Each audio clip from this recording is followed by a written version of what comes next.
Unang-una po yung papasalamat sa Panginoong Hesus na buhay pa, biyaya'y ako'y nakapanambahan pa. At meron lang pong, kumbaga, nakakonekta sa aking, kasi ako po ano din sa mga balita ngayon, yung trending na balita, yung missing sa Bongeros, yung sa, ano, and still, ang otoridad, dinahanap yung katotohanan about doon, na kung sino yung mga kasangkot, kung sino yung mga...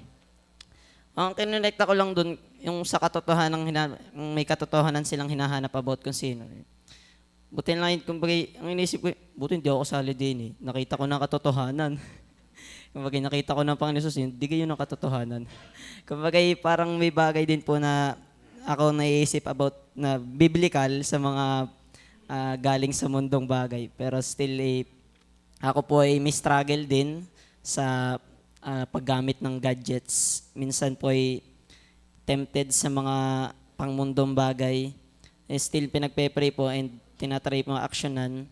And salamat po din sa Panginoon na ako ay, yun nga, naririto pa sa dinami-dami ng mga kamalian ko ay may biyaya pa din ng Panginoon.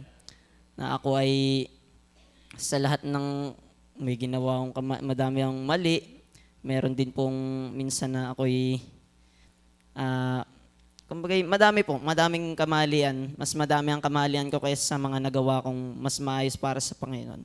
And still ako ay naririto, nagpapasalamat sa inyong harapan. Papasalamat sa kanyang biyaya na umaapaw, na kumbaga hindi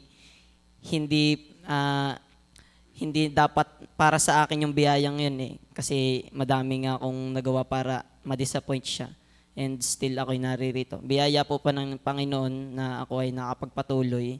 Still ako'y po yung nagpe-pray na lumago pa kasi ang dami pong temptation na umano sa akin. Worldly music na dati ako'y willy.